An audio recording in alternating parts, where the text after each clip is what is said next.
24-25 সিজনে আমরা যা হারিয়েছি, স্পেশালি ইউসিএল, লা লিগা, স্প্যানিশ সুপার কাপ, এই ট্রফিগুলো যেন আমরা আবার রিটেক করতে পারি এবং তার পাশাপাশি কোপা দেল রেও নিতে পারি। তো লাস্ট সিজনে আমরা এক প্রকার আমাদের রাইভালদের কাছেই হিউমিলেট হয়েছি প্রত্যেকবারই যখন আমাদের সাথে তাদের দেখা হয়েছে। এন্ড এইগুলোর মধ্যে দিয়ে রিয়াল মাদ্রিদ একটি রিভিল্ড সিস্টেমে হাঁটছে। New signing, new coach, new system. তো ফার্স্ট অফ অল আমাকে যদি রিয়াল মাদ্রিদের রিভিল্ড যখন যে সিস্টেমটি চালু হয়েছে একদম নতুন পরিসরে রিয়াল মাদ্রিদ টিমটি গুছাচ্ছে রিয়াল মাদ্রিদ বোর্ড, তো এই বিষয়ে যদি কথা বলতে সর্বপ্রথম আমার বলতে হবে রিয়াল মাদ্রিদের ম্যানেজার নিয়ে। তো আমরা দেখেছি লাস্ট সিজন কার্লো আনচেলত্তির ভরাডুবির কারণে তাকে এক প্রকার বাদ দিয়েই সুন্দর করে বিদায় করে দিয়েই জাবি আলোনসোকে নিয়োগ দিয়েছে রিয়াল মাদ্রিদ লেভারকুসেন থেকে।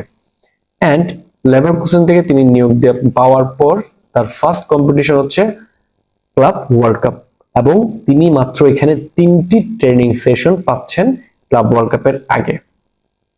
সো মাদ্রিদ বোর্ডও জানে এবং মাদ্রিদ ফ্যানরাও জানে, আমরা সবাই জানি ক্লাব ওয়ার্ল্ড কাপে রিয়াল মাদ্রিদ পারফর্ম কতটুকু করতে পারবে। এজ এ পার্সোনালি আমি বলছি Real Madrid, as a Madrid হিসেবে পার্সোনালি বলছি রিয়াল মাদ্রিদ মেবি সেমিফাইনাল, একদম সেমিফাইনাল পর্যন্ত যেতে পারে, মানে যাওয়ার চান্স আছে। যদি নিউট্রালি বলতে বলেন as a football fan neutral একদম, তাহলে বলবো কোয়ার্টার ফাইনাল এরকম।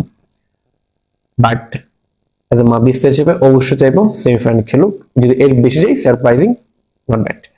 বাট এই সিজনে মাদ্রিদকে ক্লাব ওয়ার্ল্ড কাপ নিয়ে চিন্তা করার কোনো দরকার নেই, যেহেতু রিবিল্ড সিস্টেমে আছে। রিবিল্ড সিস্টেমে এসে নিউ সিস্টেমে পাচ্ছেন জাবি আলোনসোকে এবং জাবি আলোনসোর সাথে সাথে এখানে 2টি নিউ সাইনিং, 2টি না 3টি নিউ সাইনিং এবং ক্লাব ওয়ার্ল্ড কাপে 2জনকে আমরা পাচ্ছি।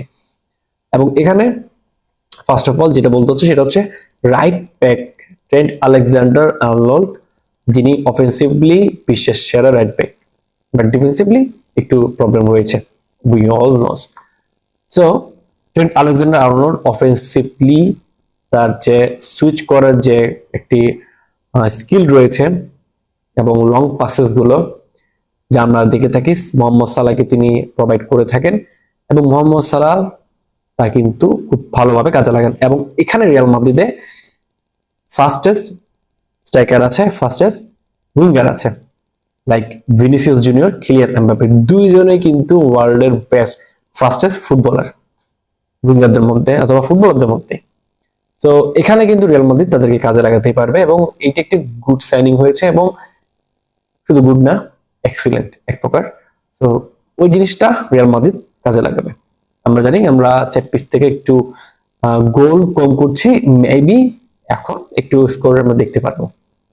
এন্ড লাস্ট সিজনে আমরা ডিফেন্সিভলি খুব বাজেভাবে পারফর্ম করেছি, স্পেশালি ডিফেন্সে, এবং তার মেন কারণ হচ্ছে আমাদের মেইন সিবি না থাকা, অর্থাৎ ইনজুরি জনিত কারণে আমাদের মেইন সিবি ছিল না। আমরা লা ফ্যাব্রিকা থেকে প্লেয়ার এনে আমরা খেলিয়েছি, লাইক রাউল এসেন্সিও, যিনি ক্লিক করেছেন। এন্ড এখানে ফুল সিজন ধরে অ্যান্টনি রুডিগার ইনজুরি নিয়ে কিন্তু সার্ভিস দিয়ে গিয়েছেন উই অল নোস, যা কিন্তু রিভিল হয়েছে সিজন শেষে। এন্ড এখানে ডিফেন্সিভ সিস্টেমটি ঠিক করার জন্য সাইনিং খুব জরুরি ছিল এবং রিয়াল মাদ্রিদ এখানে জ্যাকপট, এক প্রকার best signing off the summer যদি বলতে হয় তাহলে আমি বলবো পার্সোনালি দিন হুইসেন। মডার্ন ফুটবলে দিন হুইসেনের কতটুক নির্ভরতা, কতটুক কার্যকারিতা তা কিন্তু একজন ফুটবল ফ্যান যিনি ফুটবল সবসময় ফলো করেন এবং যিনি টুকটাক টেকনিক্যাল ব্রেকডাউন সম্পর্কে আইডিয়া রাখেন। মডার্ন ফুটবলে বল প্লেয়িং সিবির কতটুকু ইম্পর্টেন্স রয়েছে তা কিন্তু সবাই জানেন। লাইক পাউ কুবার্সিকে দেখেন, আপনি ইনিগো মার্টিনেজকে দেখেন, বার্সার হয়ে লাস্ট সিজনে তারা কি ধরনের ফুটবল খেলেছেন অফেন্সিভলি। একজন প্লেয়িং সিবি, বল প্লেয়িং সিবি, যে কতটুকু পারফরমেন্স তিনি দিয়েছেন। তো এখানে মাদ্রিদ একজন বল প্লেয়িং সিবি পাচ্ছেন অফেন্সিভলি, তার যে পাসগুলো ইট ওয়াজ অ্যামেজিং।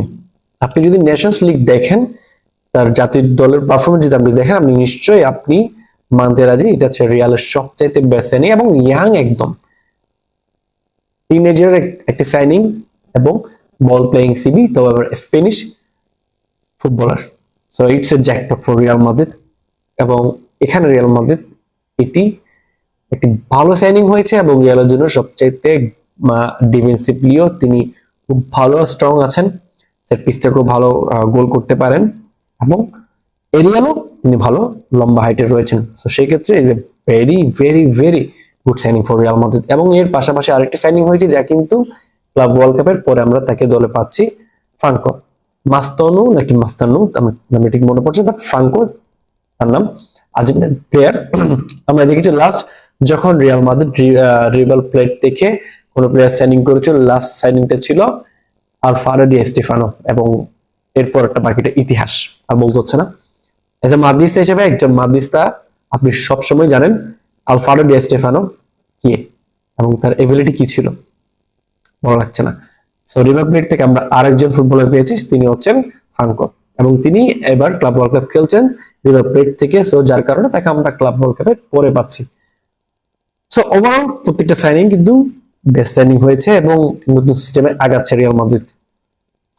যে জায়গায় আমরা দেখেছি কোনো ধরনের সাইনিং ছিল না, বাট এই সামারে একদম সুন্দর সাইনিং গুলো হচ্ছে, এবং মোস্ট প্রবাবলি হোসেলো টাইপের একজন স্ট্রাইকার রিয়াল মাদ্রিদ খুঁজছেন। এবং এর পাশাপাশি আমরা দেখেছি কোনাতে এবং উইলিয়াম সালিবাকেও কিন্তু রাডারে রেখেছেন, বলা যায় না কখন কি হয়ে যায়। বাট নতুন সাইনিং হিসেবে ক্লাব ওয়ার্ল্ড কাপে কতটুকু এফেক্টিভ হবে, প্লাস ট্রেনিং সেশন পাচ্ছে মাত্র 3টি ট্রেনিং সেশন দ্য ব্যালেন্সা, তো অতটুকু এক্সপেকটেশন আমারও নেই।